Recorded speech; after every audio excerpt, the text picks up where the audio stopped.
just a couple of rules before we start. If you're watching on the Zoom, if you have any questions, just add them into the chat or the Q&A. And if you're watching on Facebook, just comment any questions you have and we'll make sure that they're passed on. I'll hand over to Ehsaan to begin now. Hi, my name's Ehsaan. I'm an F1 at Brighton and Sussex Healthcare Trust. I went to Imperial College. I'm just going to kill a bit of time, watch people file in. So this is going to be a talk on hyponatremia and fluid balance. It's a really common thing you're going to see on the wards, the most common electrolyte abnormality, and just knowing how to deal with it, that's going to be like a large part of your workload covered if you know how to deal with it. With this talk, it is quite interactive. There are points I'm going to ask you guys questions, so answer in the chat, and there are polls to answer specific questions with specific answers. In general, if you ask a question, if I don't get to it immediately, I will get to it at some point. I'll just take breaks during the presentation, just kind of answer what's been said in the chat. And also, if you don't understand something I'm saying, feel free to just ask, hey, can you repeat that or can you elaborate? And that is all cool. One other thing, I've tried to get the slides to a bare minimum in terms of content on the slide because I understand it's too much, no one wants to read it all. So for a lot of slides, there is more information in the notes if you want to go into more detail. And for specific slides, I will point out where there's more important information in the notes that I don't think is important for me to just read out to you right now. Okay, and with that, let's go. So disclaimer, everything I say is just my teaching, is not to replace your medical school knowledge, and also not to be used as actual medical advice. You know, if you come down with hyponatremia, please go to a doctor, don't just treat it yourself based on this slide. Cool. So let us begin. Okay, learning objectives. So keep it simple. The first one is how to assess a patient's fluid balance. You probably all already know this, but it is going to be the bulk of the workload with hyponatremia is going to be assessing their fluid balance. Secondly, be able to class it into 3 different groups, because once you class hyponatremia into 3 different groups, it's very kind of easy to figure out what to do next. Third is when you see some hyponatremia, what is the initial management? Because as the F1, often you are going to be doing the initial management of these patients and ordering these tests. So by the time the consultant comes and reviews, you've already got all the information they need. And finally, to be able to create your own management plans. You know, at some point you're going to be an on-call, you're not going to have a senior, so you need to know how to manage these patients yourself. So move on to the next thing. So some background. There are some things, before we go into more details, just knowing this stuff is going to help understand the rest of hyponatremia. So what is the normal sodium? Just put it in the chat, just because, yeah, interactivity is fun. Perfect, yeah. It's 135 to 145, slightly different numbers depending on where you go, but that's your general kind of area.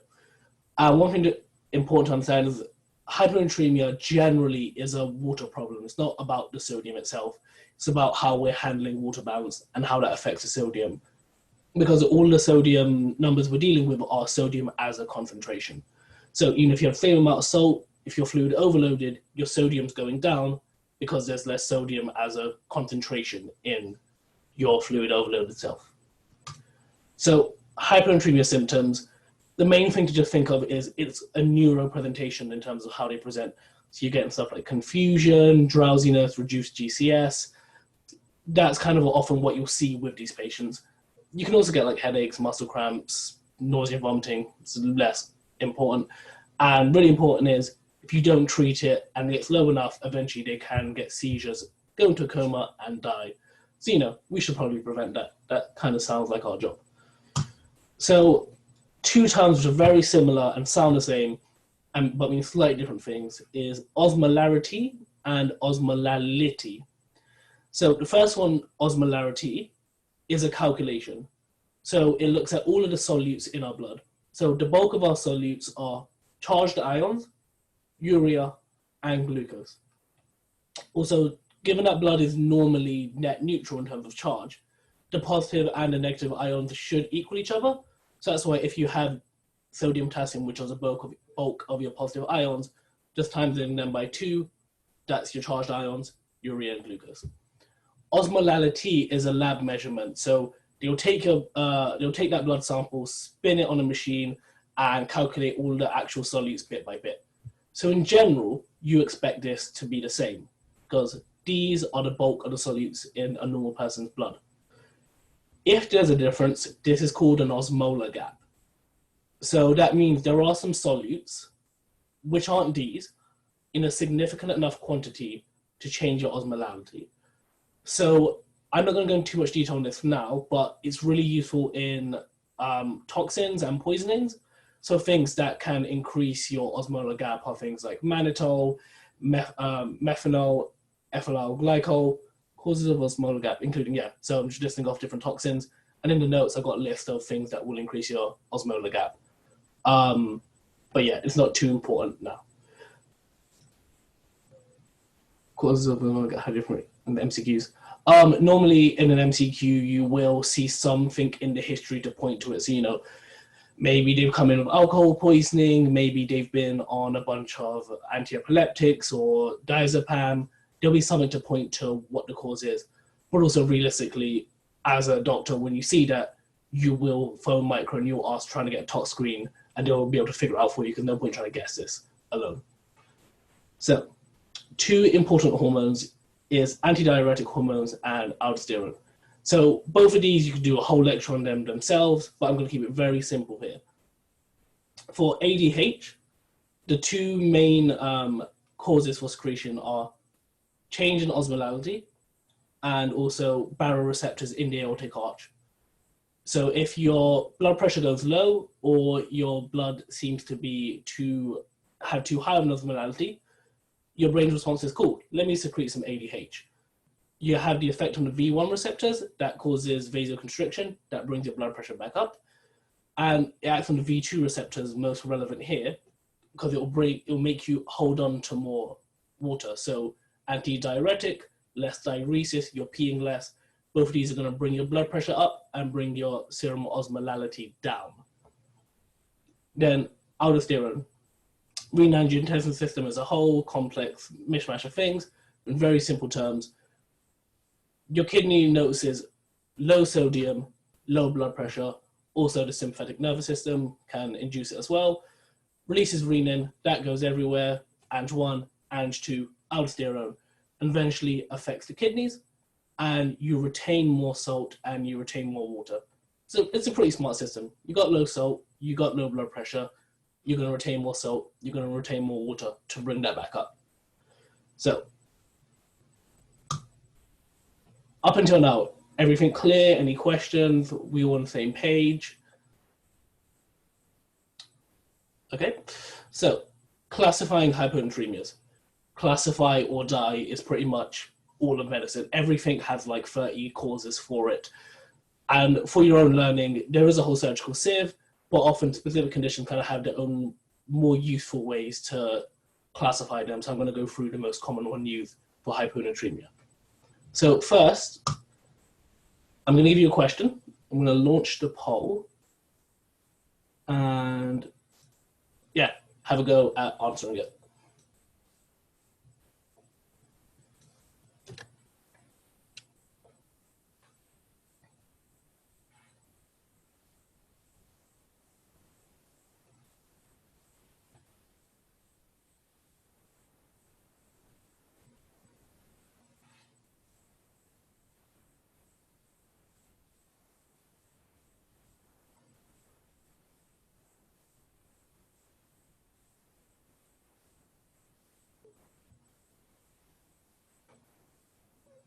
Cool, there's a couple of you left. I'll leave it open for just a bit more, and then we'll carry on.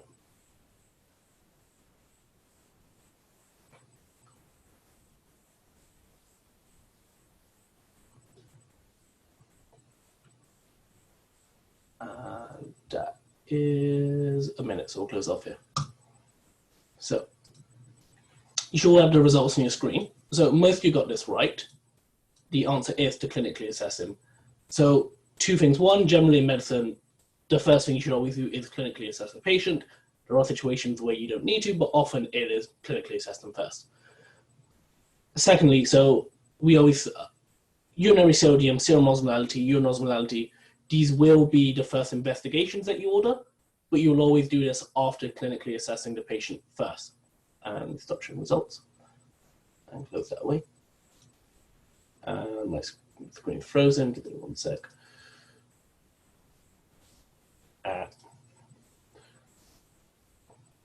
Yeah. So first you're going to clinically assess them, and then you're going to order your urinary sodiums, your serum osmolarities, urine osmolarities. And for the last one, rechecking sodium. Generally, there are some electrolytes which you should always double check before you act on. So a low magnesium, low phosphate, and a high potassium, you generally want to recheck before you give them something based on it. That makes sense. On the right, low sodium concentration would mean high fluid. So why would the body want to reabsorb fluid? Okay, that I will come back to in a bit. Just keep this going because I'm not exactly sure what you mean. But remind me at the end to answer that.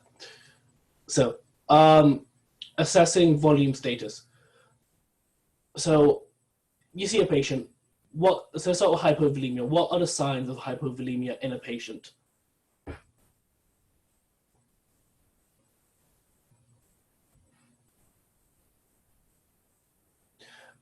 So the reason you recheck hypomagnesium, hypophosphate is in those situations you're going to give them magnesium, you're going to give them phosphate.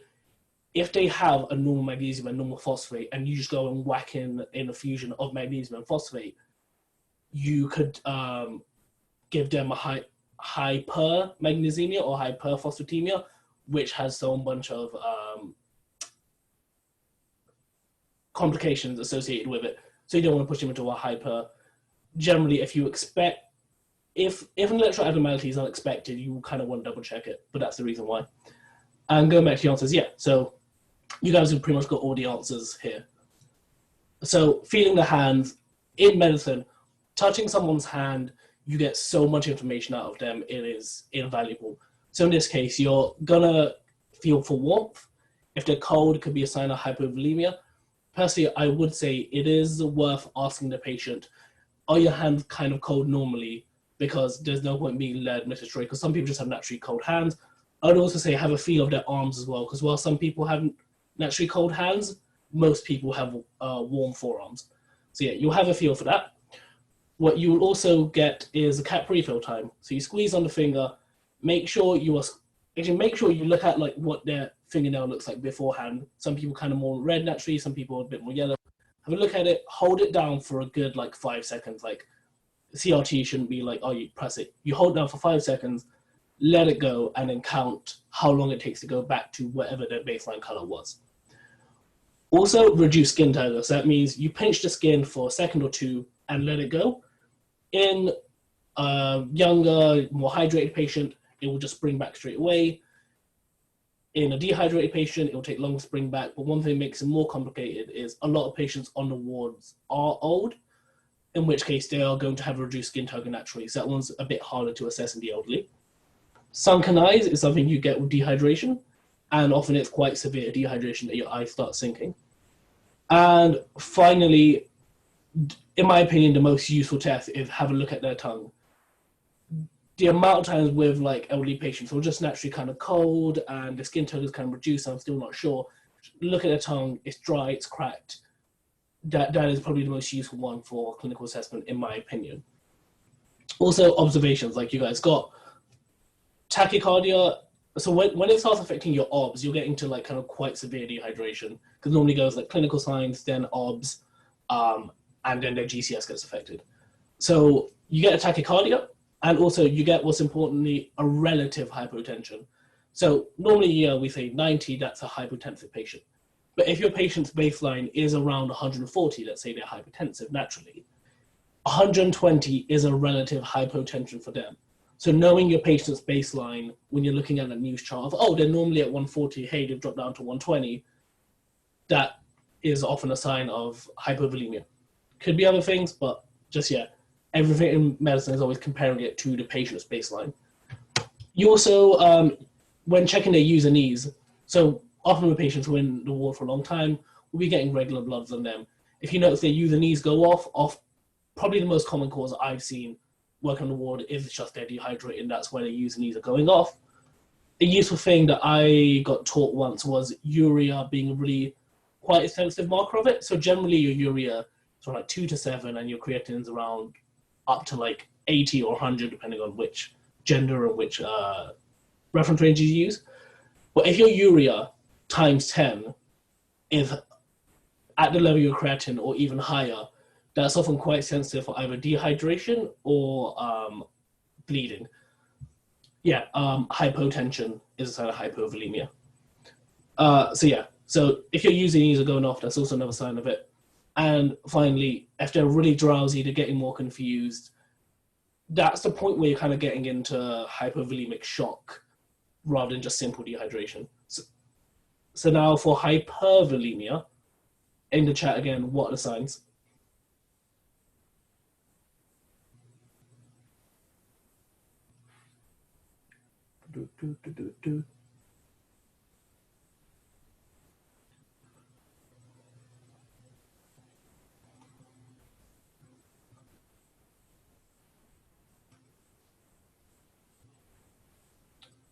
Perfect, yeah. So you guys got the most common ones. So with hypovolemia, it's all about fluid overload. So you listen to their chest, you'll be able to hear, if they have pulmonary edema, you'll hear crackles in the lung. You can also get a gallop third heart sound, which is a sign of fluid overload. Personally, I don't think I've ever had a patient with it, but it's just a thing that could come up in an exam. Here you can see a raised JVP. Again, normally gets a kind of quite a high level of hypervolemia before you see that. I've very rarely seen it on the ward. And the good old pitting edema, you press on their leg, you see if it doesn't disappear. One thing that's always useful with any patient with pitting edema, when you notice it, is clarify how far up the leg it goes. You know, is it mid-shin, is it up to knee, is it above the knee? Reason for that being, whenever you're treating anyone for a fluid overload, weight is often a useful way to figure out if, daily weights is the most important way to figure out if you're offloading them well, but also the pulmonary edema, the peripheral edema. So if it's up to the mid-thigh at the start and by the end of the week, the edema is down to their shins, you know you're improving. So always get a baseline, how far is the edema going up to? And finally, observations. These, I don't think I've really seen patients obs change, but technically you could get a hypertension from hypervolemia. Also, if they are in pulmonary edema, you can get an increased resp rate and reduced O2 sets. You can also get an ascites, but generally that kind of is in the patients who have poor liver function and like kind of end-stage liver disease. And when they get overloaded, they'll get ascites, but I've very rarely seen ascites in non-liver disease patients when it comes to fluid status. So, also, urine ins and outs charts. That was something that wasn't really taught well to me in med school. On a general level, in a patient, you kind of expect everyone to be slightly positive. The reason for that being, a normal person is net neutral when it comes to fluid, but your fluid chart doesn't account for like sweat, breathing, just all the unsensible losses. So generally, a normal person is slightly positive on the fluid balance chart. If they're really positive, it's pointing to they could be overloaded. If it's really low, they could be hypovolemic. But yeah, that is it. So that's your volume status. So SBA number 2, I'm going to put the poll up for this.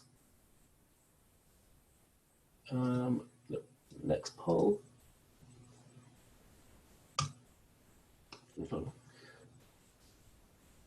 So to clarify, for this one, you can pick multiple answers.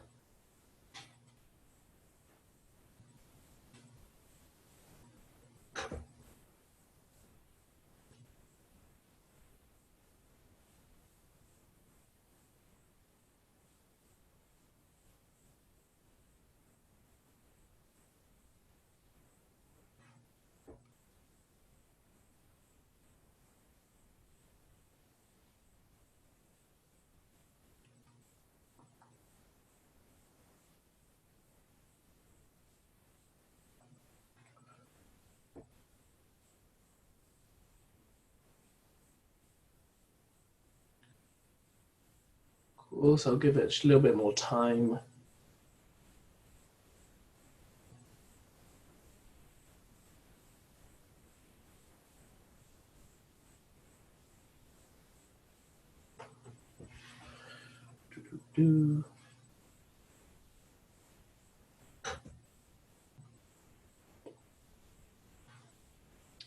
We'll give it about 10 to 15 more seconds and then go through the answers.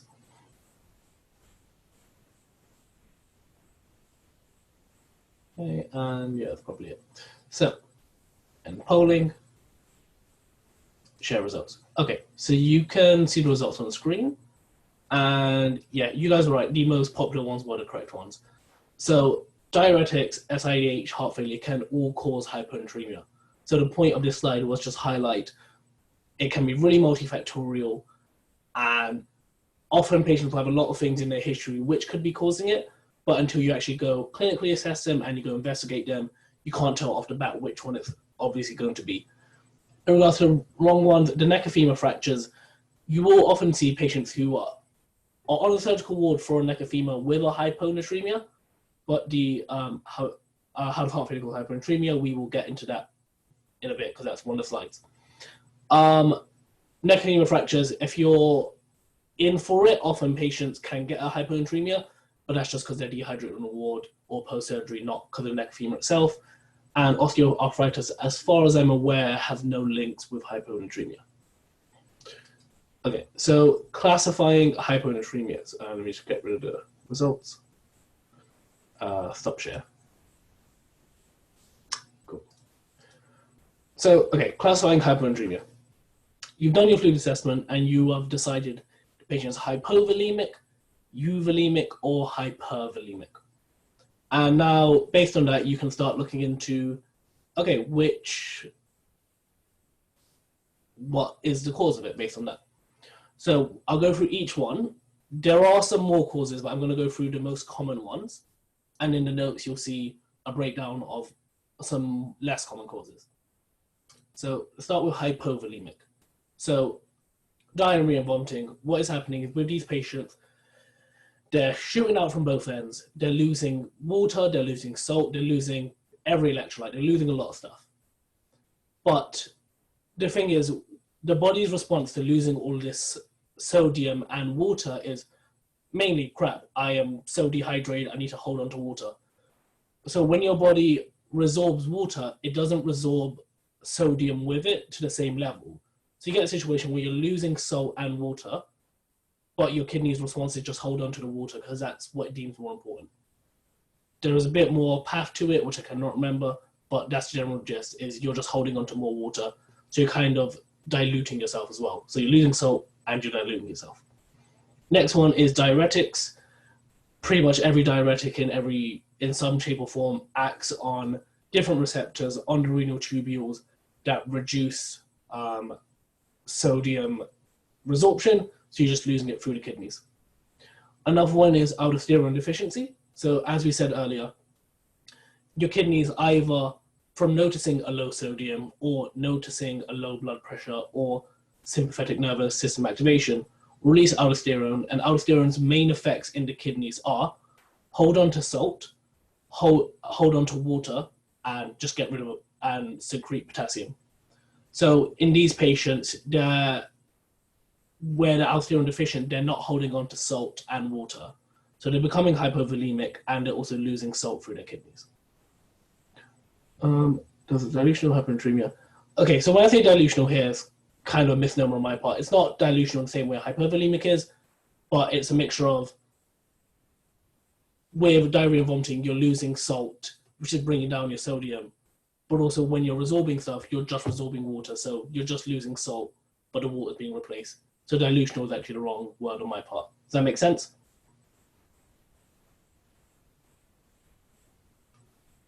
Okay.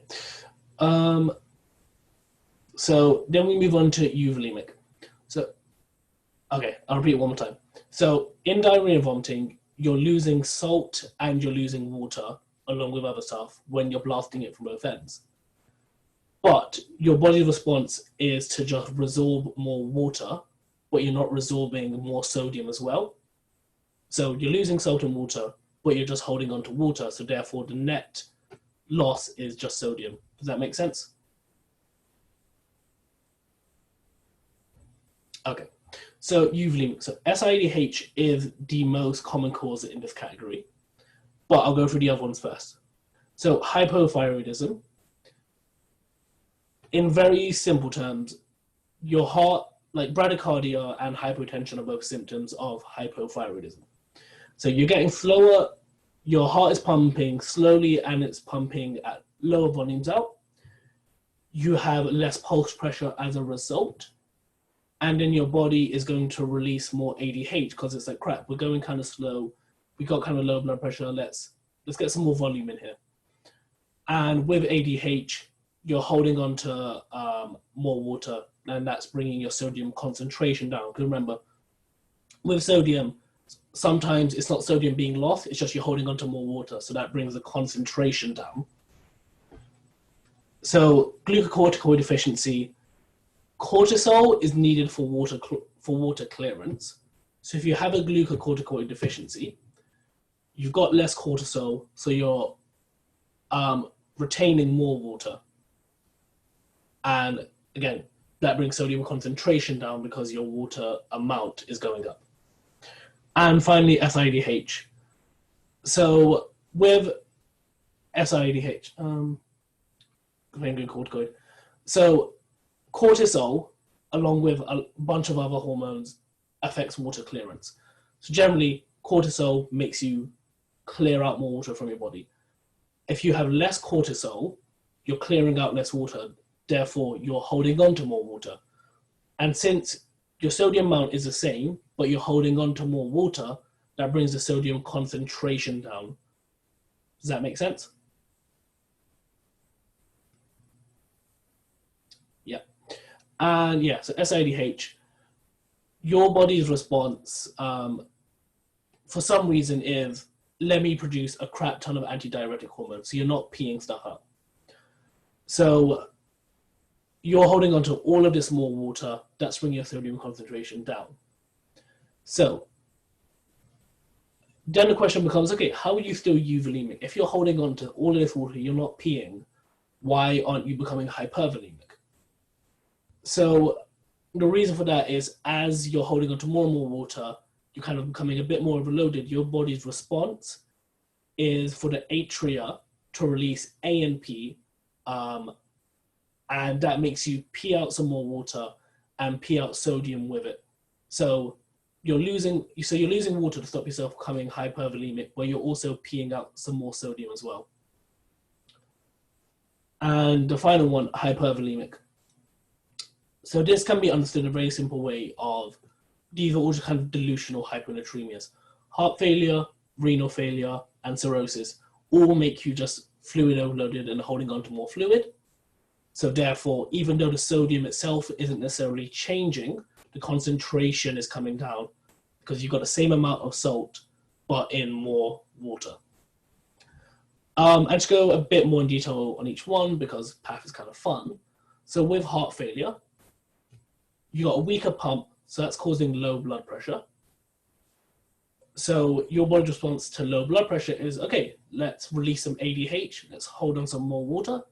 Also, as a result of low blood pressure, you're creating more aldosterone, you're holding on to more water. So overall, you're just holding on to more and more water, and that's why you get fluid overloaded in heart failure. It's your body's response to a low blood pressure. In renal failure, it's just a simple case of your kidneys aren't functioning, they're not peeing, they're not filtering out all the water from your blood. And finally, cirrhosis. So cirrhosis causes low blood pressure because as a result of, raise hands, I can't really do stuff with it, so just post questions in chat.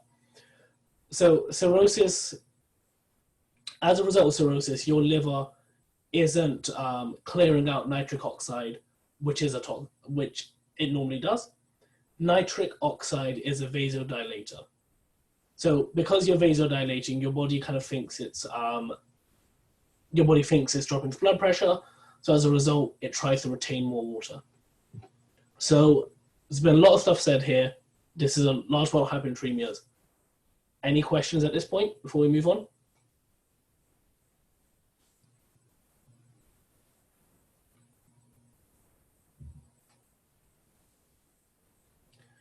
Okay, so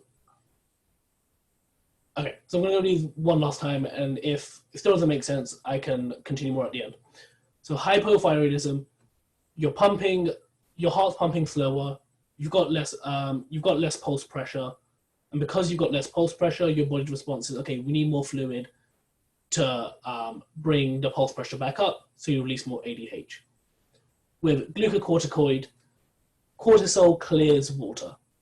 If you have less cortisol, you're clearing less water, therefore you're retaining more water, therefore your sodium concentration comes down because you're retaining more water. So, moving on. Okay. SIDH. Oh, thank you. SIDH, it needs to be something you come to a decision where you've ruled out other causes first. So you've got your Euvolaemic patient. In med school, I was taught every patient, before you say SIDH, you need to order TFTs so you can rule out hypothyroidism, and you need to get a 9 AM cortisol so you can rule out a cortisol deficiency. I think that's completely fair. Order it for every Euvolaemic patient. I'm on the endo wards with some of the endo consultants because, they've seen all these patients, they know what these patients look like based on histories and other stuff. They don't always order it, but again, these are endo consultants. So generally, you get a Euvolaemic patient, order TFTs and cortisol before you come to the conclusion that this is SIDH. So important thing with SIDH to emphasize is, by itself, it is not a diagnosis. SIDH is always secondary to something. It doesn't just happen by itself. So you got to try and identify the cause. So you look through their history. So drugs is probably the most common cause I've seen. So PPIs, so these are your prazoles. So omeprazole, pantoprazole, lansoprazole. You see that? That's one of the top two causes. The other ones is SSRIs. So you'll see patients who have been started on sertraline, paroxetine, fluoxetine, and you notice they're getting a hyponatraemia. Antiepileptics are stuff like your carbamazepine, your levetiracetam, valproate, any antiepileptics can cause it. Less commonly, you can also get it from opiates, so your morphines, codeines, oxycodone, etc., and TCAs. Off the top of my head, I can't remember one right now. But yeah, you know the drill. You get CNS causes, so generally anything affecting the brain, because ADH, aldosterone, all those fun hormones, they're all kind of controlled by your hypothalamus and your amitriptyline. Yes, that is the one I forgot. Yeah, so anything affecting the brain can cause it. Most commonly, it's a tumor or a stroke. And lung pathology. So lung tissue can produce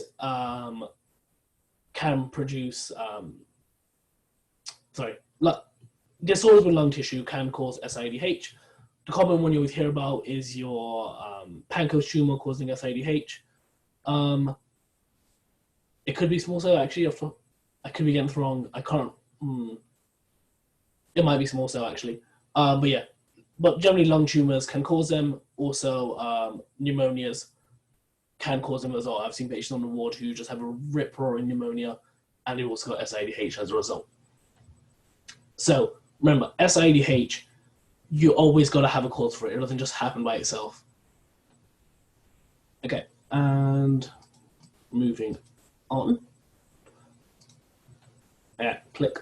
Okay, so for all hyponatremic patients, these are the tests you want to order. If you ever talk to endo about hyponatremia and you haven't ordered these two tests, they're just going to tell you to call back.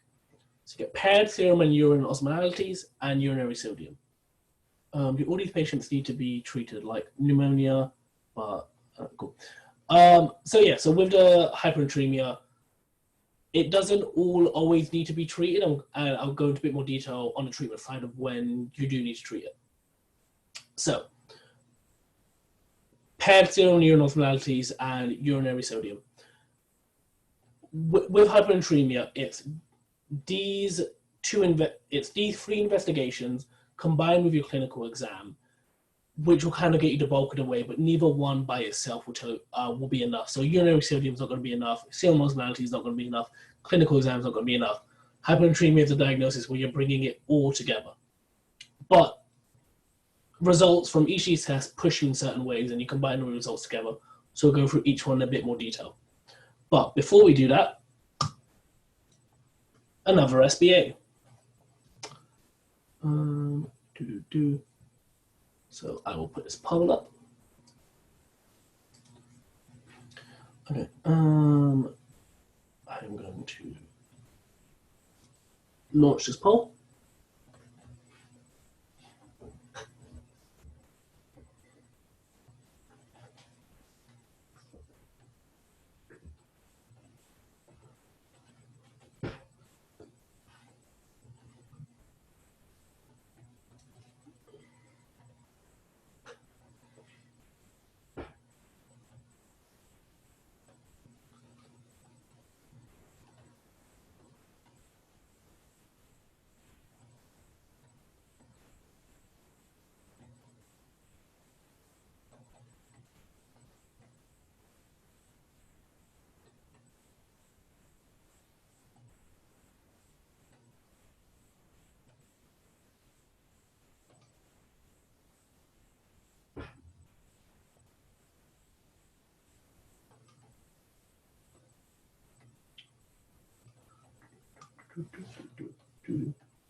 Okay, we've got about half of you, so I'll give it a bit more time because there is a decent amount of reading in this brief.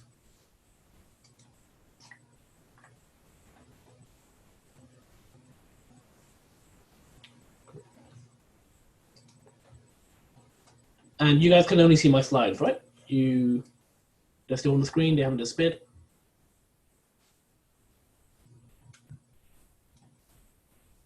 Awesome.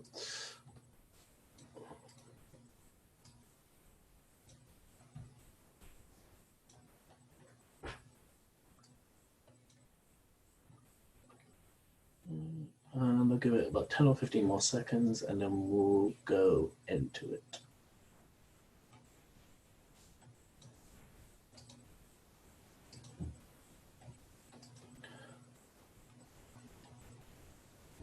Okay, so I'm gonna end that because I think most of you answered it, and I will share the results. Okay, so this one, it was quite hard. It was quite hard on purpose to point out something which you should always kind of have in the back of your mind when you have a hyponatremia patient. So the correct answer here is a pseudo hyponatremia. So going through all the answers first. So SIDH isn't the answer because here we don't really have any evidence of a kind of lung pathology or brain pathology which could be causing it. On the exam, he's eating and drinking, he's warm up fused, there's no really evidence of a dehydration, and he doesn't have a anything to point to hypovolemic picture either. Urine osmolality would be raised. Not necessarily in all pseudo hyponatremias. They can be normal depending on how high the glucose is and how much they're peeing. But yeah, it can be raised, but it can also be normal. Oh, sorry. Oh, in SIDH. Yeah, sorry. Yeah, in SIDH you would also get to that. And there's nothing really in his drug history. Insulin, ibuprofen, methotrexate don't really cause SIDH. Medications, none of these directly drop sodium cells like a diuretic. Primary polydipsia, you would expect a low urine osmolality. And finally, dehydration, again, gone through that. So the thing here to look is his BMs are 20, so he's quite hyperglycemic. So serum osmolality, I like think of it in a very binary way. So normal is 275 to 295. So if they have a low serum osmolality, that's evidence of a true hyponatremia. If they have a normal or raised serum osmolality, you think of a pseudo hyponatremia. So that means things that are making it look on the blood test that the sodium is low, but it's not actually low. So technically this term only applies to hyperlipidemia and hyperproteinemia, which cause a false low sodium, but realistically, anything that's not a true hyponatremia, everyone on the ward, even the endocrinologist, will call it a pseudo. In the notes, I put a little more detail about the path of why it causes this, but I'm not going to get into it too much here. Just important to know, if they have a normal or raised serum osmolality, it's not a true hyponatremia. Also, urine osmolality is something to look at. If you have a low urine osmolality, so you've got really it's less about that, because it's not really the glucose. The sodium levels aren't really changing. It's just the way glucose affects our reading of osmolality. It's not about the sodium levels themselves, really. Also, a fun thing, which I've never seen anyone use, but exists. If you use MD Calc, there's also a calculation where you put in a patient's sodium and the glucose, and it will correct for it. So actually, with that patient, with his, no, damn it, wrong way. With this patient, when you put it into the calculator, you see his corrected sodium is actually 135, so he's actually fine in that regard. Probably should treat the high BMs. Yeah, so low urine osmolality, primary polydipsia, they're getting really, really dilute urine. So with primary polydipsia, it's something that either you will see in schizophrenic patients, so for some reason they just have a really high rate of just drinking crap ton of water, or something my consultant was telling me the other day is just you have these patients who have been told, you know, by a GP, okay, you should probably be drinking more water, it's good for you. And some people just take this way too seriously, and they're like doing 5 liters a day, and from their history, you realize, oh, that's why it is. They're literally just diluting themselves. If their urine osmolality is normal, then you can think, okay, there is probably a more medical cause that we can treat. With primary polydipsia, the answer is just drink less water. You're sorted. Okay. And yeah, you can get it in type 1 or type 2 diabetes, doesn't matter. If you get hyperglycemia, that can affect your serum osmolality. And primary polydipsia, in type 1 diabetes, you are drinking more water, but it's not normally enough to cause this kind of effect. It's normally schizophrenic patients or patients just taking medical advice horribly wrong. But theoretically, it could also happen in type 1 diabetes. So urinary sodium is something, from an exam perspective, a low urinary sodium, unless they're on diuretics, that's evidence of a hyponatremia. Because the idea is, if your body sodium is low, your body's response is going to be, okay, let me hold on to all the sodium I can, therefore I'm not going to pee any of it out, unless you're on diuretics, which directly just make you lose sodium anyway. That's how it is in theory. In real life, it's more complicated than that. I'm not gonna run through all this and just read it all out, because it takes a bit of time to wrap your head around. In the notes for each of these, I've put reasonings for why it pushes your urinary sodium either way. But as a general thing, if you take away, urinary sodium is low in hyponatremia, unless you're on diuretics. That will get you through most of it. But in real life, the urinary sodium here just helps kind of add more evidence to any diagnosis that you're kind of pursuing. So managing hyponatremia. So at this point, you figured out the hyponatremic, you figured out the cause, you've done your amazing clinical assessment. Now, what do we actually do? So before I go into the details, the most important thing is hyponatremia is something that needs to be corrected slowly. Especially in the first 24 hours, you don't want to be bringing it up by more than 8 to 10 millimoles.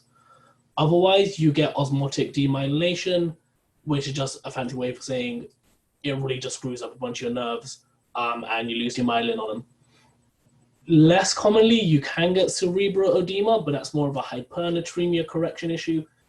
Generally, you're at risk of osmotic demyelination. So, first 24 hours, no more than 8 to 10 millimoles. Cool. And you'll know that by checking you'll get the bloods tomorrow. If you're really worried you're correcting it too fast, you can do your bloods again during the day. So managing a hypovolemic hyponatremia.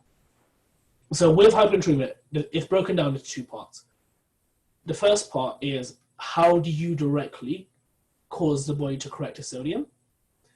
Secondly, treating the cause, because if you don't treat the cause, it's always going to come back. So with our hypovolemic, so your diarrhea and vomiting patients, your patients with diuretics, etc., you're going to give them slow rehydration with 0.9% saline. There is hypertonic saline, which is super, super salty.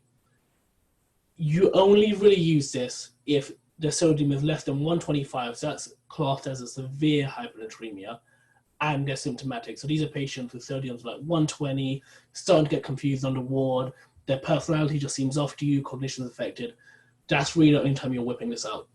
Generally, also, hopefully, you will be talking to endo by this point before you whip it out. I would say it's fair, safe advice, especially if it's during daytime.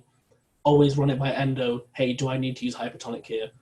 Because I've seen patients on the ward with a sodium of like 124, 122. They're not symptomatic. And the consultant said, yeah, let's just hydrate them. That'll be fine. So hypertonic saline really should be, you should be talking about to someone else before you're using this. You don't just whip it out by yourself. Secondly, you treat the cause. So, if it's diarrhea and vomiting, just, symptomatic management. There's not really much you can do to stop them. If it's a diuretic, so you stop the diuretics while you're rehydrating them. Because, you can rehydrate them all you want. If they're still on the furosemide, the second you stop rehydrating them, they're going to become hyponatremic as well. So for hypovolemic, you're giving them hydration and treating the cause. So the risk of hypertonic saline is, I think the main one is you can correct it too fast, which can cause osmotic demyelination, or actually I think that's the main thing, is just you could correct it too fast. It'll be quite a lot before you push into a hyper. But yeah, so that's the reason why you don't want to whip it out all willy-nilly. Does that make sense? And yeah, moving on. Can a patient with hypovolemic hyponatremia be given diuretics and be pushed into a hyponatremia? Okay. I'll answer that one when we get to the hypovolemic management. So managing euvolemic hyponatremia. So again, with all hyponatremia, it's two parts. So first, the thing that actually corrects the hyponatremia. So you're fluid restricting them between 0.75 liters a day or 1.5 liters a day, somewhere in between. The way you decide that is based on a combination of, how severe is their hyponatremia. So if it's really severe, you might fluid restrict them down to 0.75. If it's less severe, you might give them a little more width, give them 1.5 liters. Also, you got to balance it with the kind of clinical need as well. So, if they're septic, septic will be low blood pressure. If they're just really unwell, they're a cancer patient, if the patient, for other reasons, need fluids that you should need to keep giving them, or they're on a bunch of chemotherapy. So remember, fluid restriction applies to oral intake, but also every IV drip you're giving, every drug you're giving. So just because you're prescribing potassium to treat their potassium in like a 500 milliliter bag, that counts in their fluid restriction. So sometimes if you're giving patients lots of drugs, you really can't fluid restrict them to that level. So you gotta balance it out. Secondly, treating the cause. If you don't treat it, it will come back. So, if they're, for SIADH, any of the drugs, if possible, stop them. For example, if they're severe epilepsy, and their sodium is 133, you're not really going to jump to stop the carbamazepine.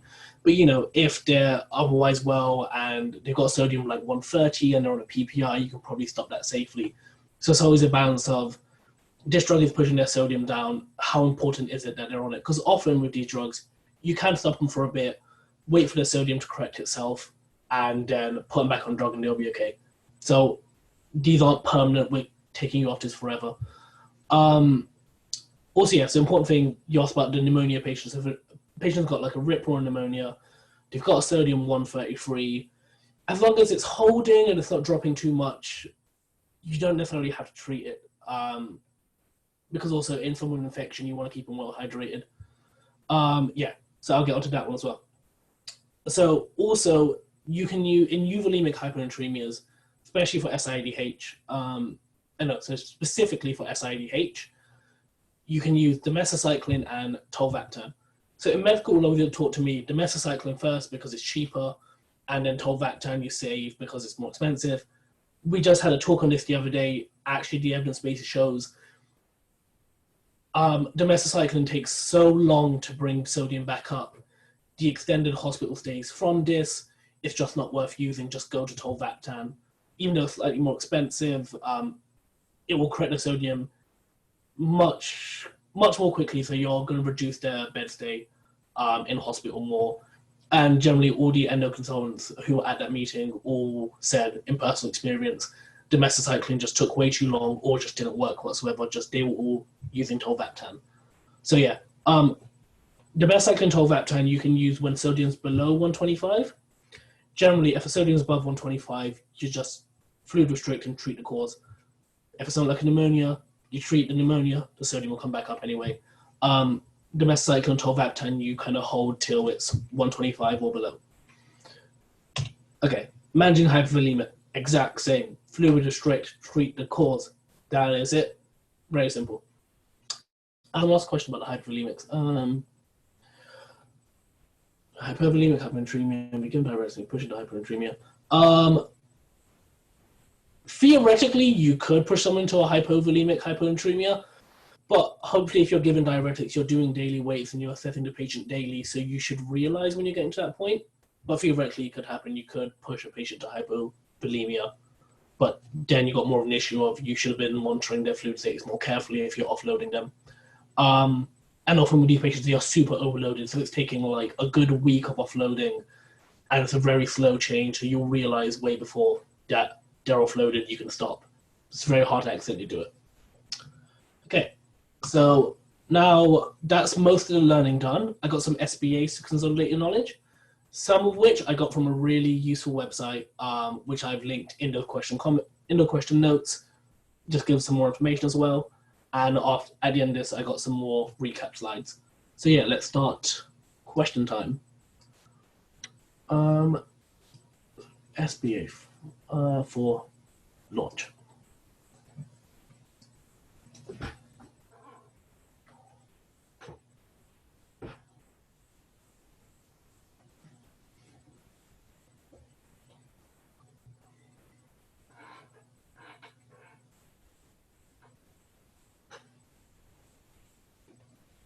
Oh, thanks, man.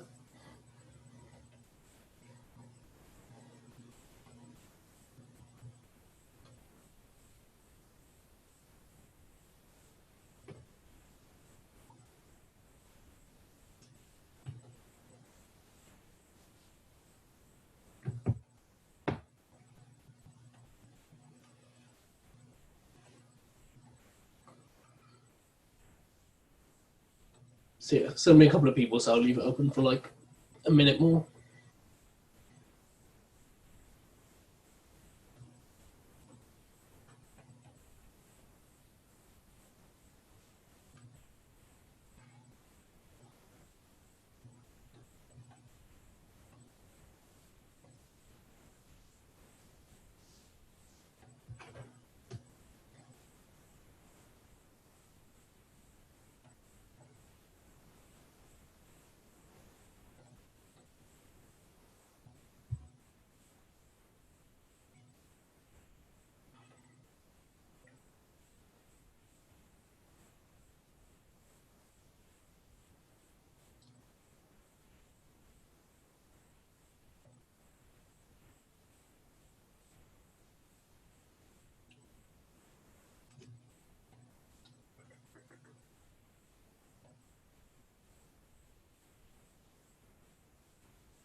Okay, and yeah, it's been about 2 minutes. I can end it here. Probably not going any more by this point. So we will go for the answer. Let me share results. Okay. Yeah. So let me get the spotlight back up. So IV fluids is the correct answer here. So we'll go for each one. Start for amlodipine. Amlodipine is a CCB, and it is annoying with medicine that like hard to remember which drugs in which class, but yeah, CCB, so that doesn't really have a big link with SIDH. Simvastatin, thiamine, same thing, they don't really cause SIDH. So no need to stop that. Fluid restriction here, so hopefully you've noticed cap refills around 4 seconds. They've got a dry tongue. They've got reduced skin turgor. They're in for severe vomiting. So hopefully this is all pushing the evidence that, okay, they are dehydrated. There's low serum osmolality, so you can tell, okay, this is a true hyponatraemia.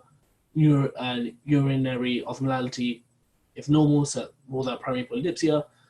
Hypertonic saline, the sodium's 127. So yeah, it's not low enough that you want to start whipping up the hypertonic saline.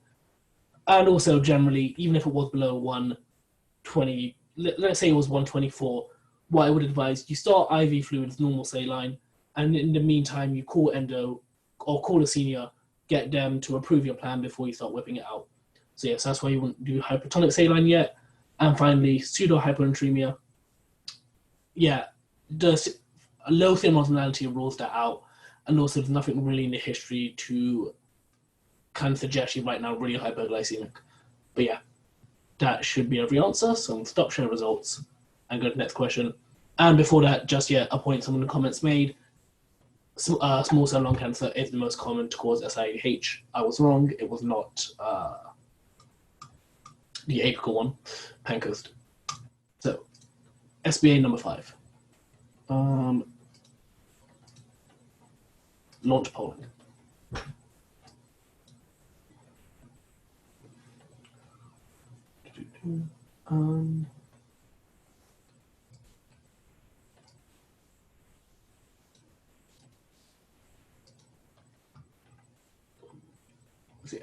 And we're also hitting around 8 o'clock. There's only 2 more questions after this, and a couple of minutes of recap, and then we're done. So shouldn't keep you guys too long.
Okay, I'll give it another 10-15 seconds.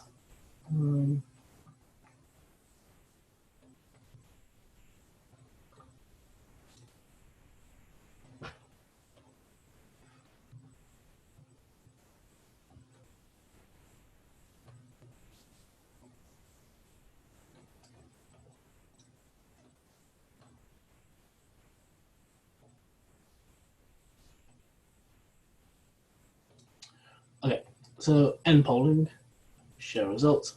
Okay, so this one was kind of a mistake on my part because one of the drugs here I shouldn't include it.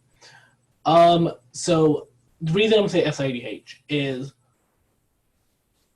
paroxetine, which is an SSRI, commonly causes SIADH, and that's kind of what they were trying to get on with the history here, that it was fine when you checked it 2 years ago. The new drug she got started on in that new time, since you last checked, was paroxetine, so that's the one causing it. ACE inhibitors can cause hyponatremia. It's not the most common thing compared to SRIs and SIADH. And yeah, glycosides, off the top of my head, I'm not aware they might, but it's not one of the more common drugs, as far as I'm aware, to cause it. But correct me if I'm wrong on that. But yeah, so that's why this one technically the answer should be both drug-induced and SADH, because the ACE inhibitor can cause it, and glycoside, could cause it as well. That one I'm not fully sure of yet, so I don't want to give an answer on that. But yeah, they were trying to get in history here, paroxetine being the new drug, that's one causing it. So when I say frequency not known, in the BNF, often they will say frequency not known and a drug will cause it, but actually when you look at the studies, it's maybe like 3 or 4 patients have actually been seen with it. Someone once have reported side effect of it, so it's not common. So often common things are common, so with drugs, think of the common side effects, because BNF lists for a lot of drugs, lists pretty much every side effect known to man on it, but in real practice, you don't really see it that often. Does that make sense?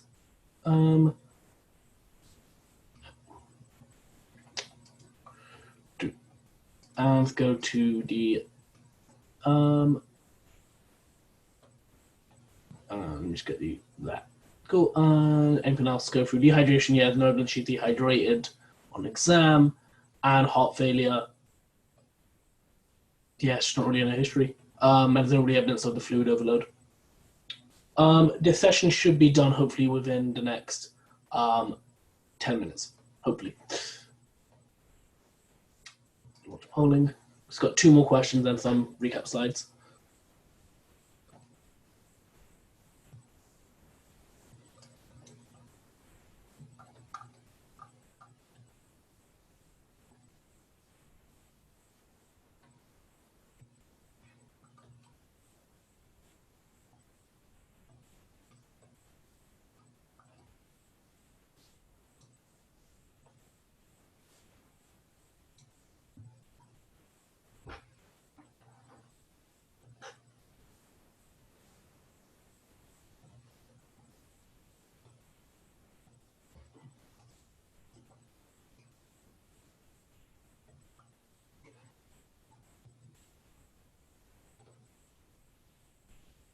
No, for this one, there's only one correct answer.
Cool. I'm just end it here. Okay. So, share these results, and if you move out of the way, and if I can get this to start working again. Yeah. Cool. What is the most likely differential? So, adrenal insufficiency here. So, let's go for the up one first. Drug-induced hyponatraemia. Yes, it can. Carbamazepine can be causing it, and again, a lot of hyponatremia is multifactorial, but it's what's the most likely to be pushing it, and here it is the fact that lethargy, weight loss, it's pigmented, postural hypotension. Also, something else which pushes it is the serum potassium is high as well. The question is really trying to point to adrenal insufficiency. Yeah, it could be carbamazepine, and again, often these patients, there is multifactorial stuff with the question of like, what is the most likely thing to be doing it here? And someone in quite severe adrenal insufficiency, that's probably going to be the bigger thing to address than a carbamazepine right now. yeah, so adrenal insufficiency, drug-induced hyponatremia. So actually, yeah, I didn't put SIDH here. Carbamazepine isn't a drug-induced hyponatremia because that phrase means the drug itself was causing it. So that's mainly diuretics, where the diuretic itself, through its own action, is causing a hyponatremia because it's causing a low sodium. With stuff like carbamazepine, the drug itself isn't doing it. The drug is causing the SIDH, which does it. It's a slight difference, and it's an annoying difference, but yeah, that's the difference. So that's why I didn't put SIDH here as an answer.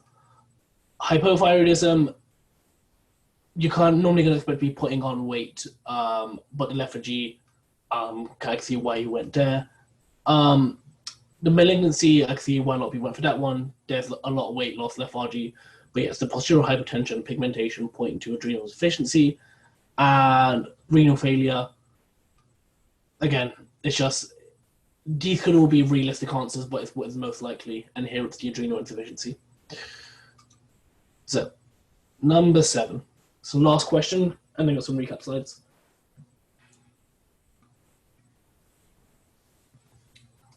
Put the poll up.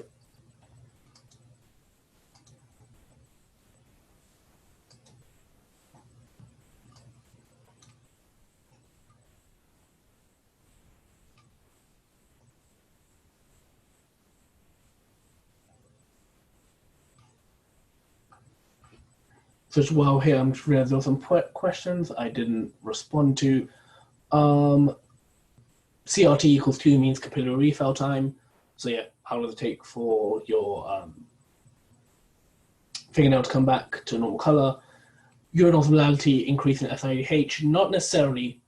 So an SIDH is syndrome of inappropriate diuretic hormone. So all that means is your urine is going to be more concentrated in your blood, but doesn't necessarily mean, because the normal range is like 100 to 900. So it doesn't have to be super concentrated, it just has to be more concentrated than it should be. So generally your urine shouldn't be more concentrated in your blood. Unless you're really dehydrated. But yeah, it's just about what is the appropriate diuretic hormone. So you kind of have a normal urine osmolality and SIDH. It's always comparing the two together.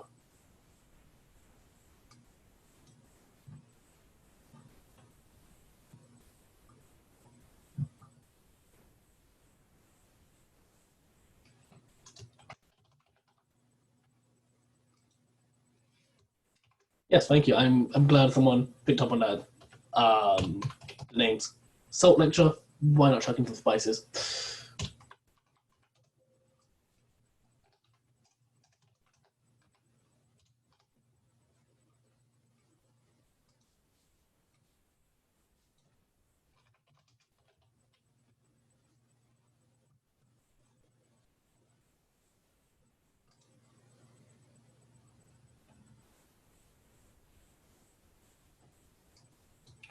Cool. And it's 2 minutes, so we'll end it here. Okay. Primary polypsy, yeah, that is the answer. You can see that keep on working. Yeah, you can see that because serum osmolality is normal, so okay, this isn't a true hyponatremia, and urine osmolality is low. Primary polydipsia. Drug-induced hyponatremia, again, none of these directly cause it themselves, so it wouldn't be one of those. And also none of them cause SIDH either, so it's not that.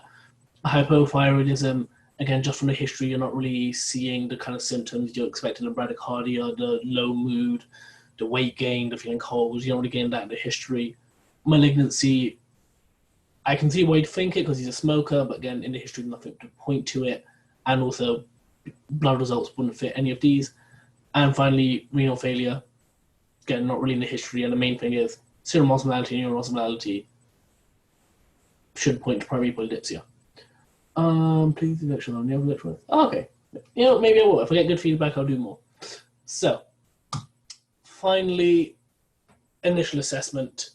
Okay, so now summary slides. Just kind of summarizing the key points. You see a patient, first thing, clinically assess them. So, hypovolemic, hypovolemic, euvolaemic. You've got your 3 categories in your head, so you already got your differentials. What could it be?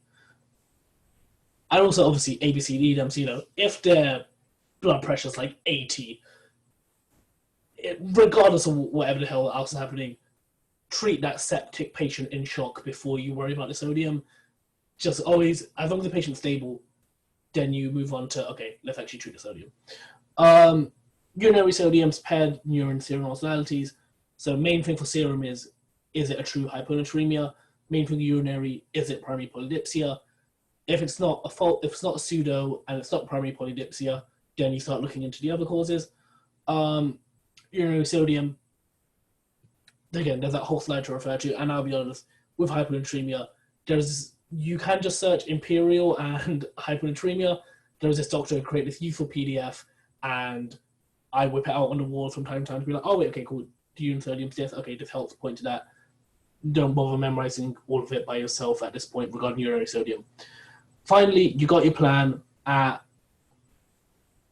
You got your ideas, and then if it's like a Euvolaemic, you need to do some extra investigations to them. But yeah. Then you classify hypovolemic, Euvolaemic, hypovolemic. Might need to do some more tests, but there you go. And then finally, you figured out the cause, you figured out their status, now you just treat them. Hypovolemic, treat the cause, give them fluids. Euvolaemic, treat the cause, fluid restrict them. Hypovolemic, treat the cause, fluid restrict them. Also really important, even if it's like a hypovolemic hyponatremia, so you know they're on DMV, they got a lot of DMV. If they're on like a PPI, which causes SIDH, you could also stop that. So with the SIDH drugs, even if it's a hypovolemic hyponatremia, if you think it's safe to temporarily stop them, probably stop them for a little bit, just help that sodium come back up.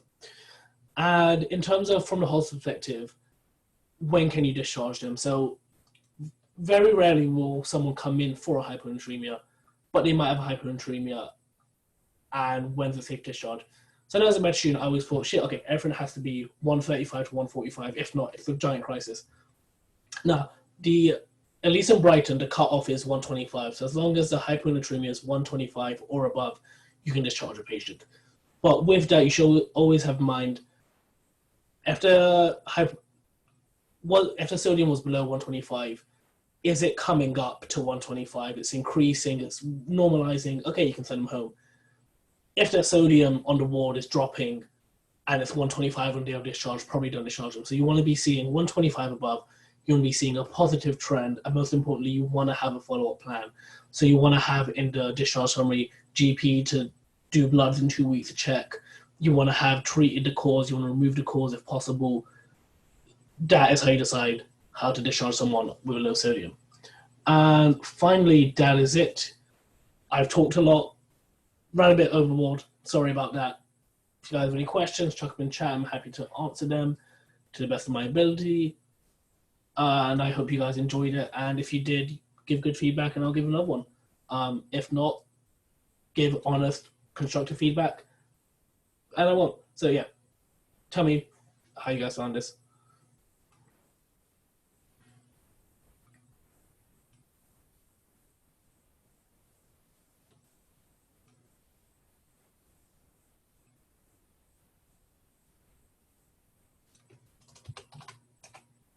Well, yeah, I'm really glad you guys enjoyed it.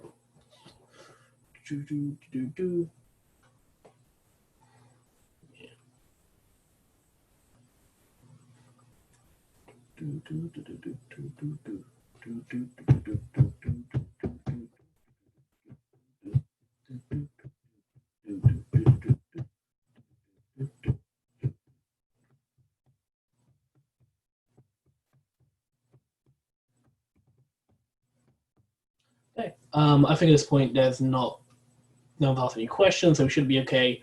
Have a fun evening, guys. Enjoy your life. See ya.